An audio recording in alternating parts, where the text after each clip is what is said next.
Hello, I'm Mr. Morgan here, and I'm going to be taking you through the IB music program at WSO.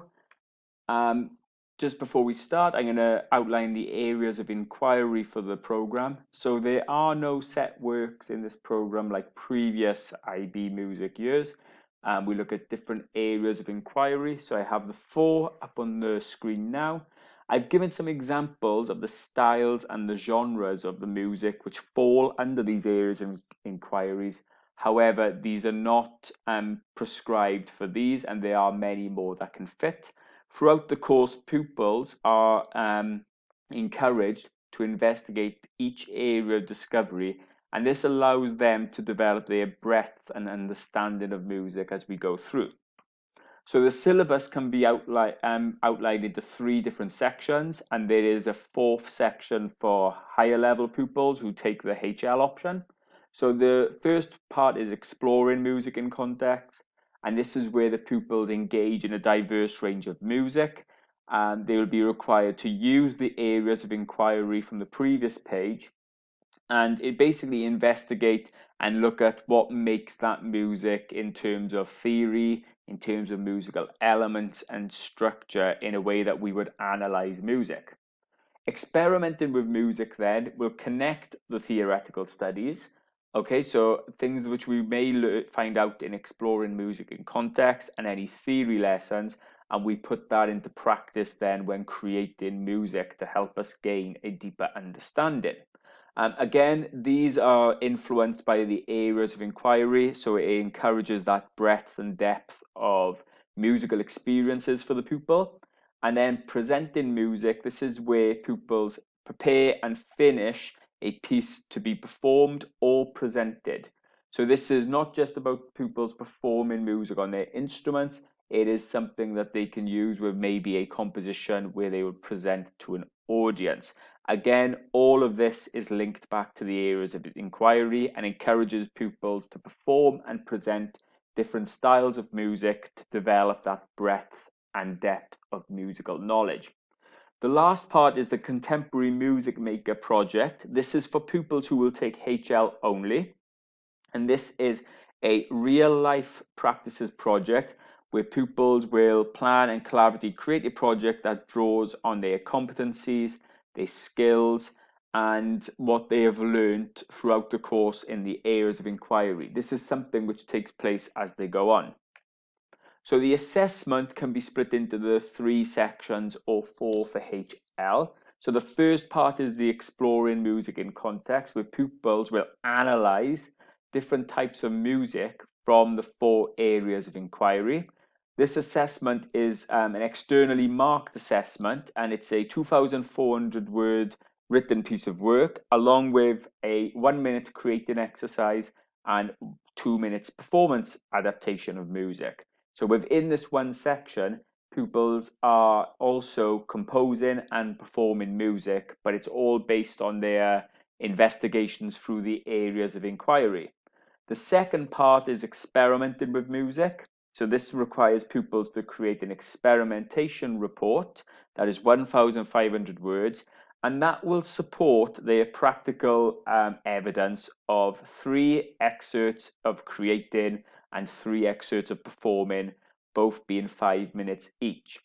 Again, this is something which the pupils have to use the areas of inquiry, as it encourages pupils to broaden their breadth and depth of musical understanding across many different styles. So pupils are not expected to experiment with music in a style, one particular style. They are expected to expand their knowledge.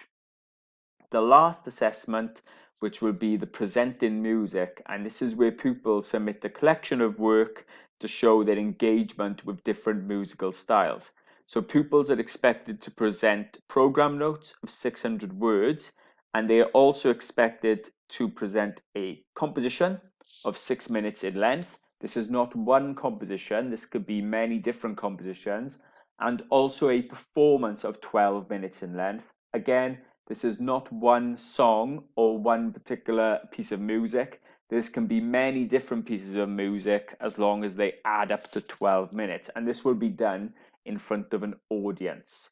The Contemporary Music Maker project then which is both externally and internally assessed, is a multimedia presentation of the pupils' choosing, which is based on their real life project. So this could be a video, could be a podcast, could be all audio, but it's something which they have done as the 2 years have developed, which will help them understand what a contemporary music maker in the real life world today would present with. So the requirements for the IB music is all music should be able to play an instrument or sing at a competent level. There is performing aspects of this, so pupils need to be able to play an instrument for those. It's encouraged that HL pupils should be taking instrumental and vocal lessons throughout the course, but this can be considered on a case-by-case basis. I would encourage all pupils taking the course to seek instrumental lessons. Preparations, there will be a lot of using notation and a lot of evidence in creating work. So I would advise pupils to download notation software such as MuseScore. There's free online versions of Noteflight and Flat.io. This is just so that pupils get used to using the software. We will learn obviously the theory and the musical aspects to use with that as the course progresses. But if they're familiar with this at the start, it'll be an advantage. This is the same with digital audio workstations such as GarageBand Logic. This will also aid them in their performance. And again, I would advise them, if they're serious about the course, to take one-to-one instrumental lessons, and these can be available through the school, and I'll be happy to go over this with you if you have any questions. So what next after the course? It will allow pupils to take on a university degree after the course. Building on theory and skills, this will set them up really well for a music degree as well, if they wish to take part in that. The requirements of creating and performing throughout the course, so whether that's to an audience or creating music, will also help pupils create a portfolio, which can be used for a university application, especially when universities want to see previous work which pupils have written or pupils have performed. And also the Contemporary Music Maker project will also be a significant portfolio showing pupils real life project and other skills if they choose to go into creating a video, etc. If you have any questions, please contact me and I'll be more than happy to answer those. If you want any information regarding one-to-one music lessons within the school, I am also happy to chat about those as well. Thank you very much for listening to the presentation.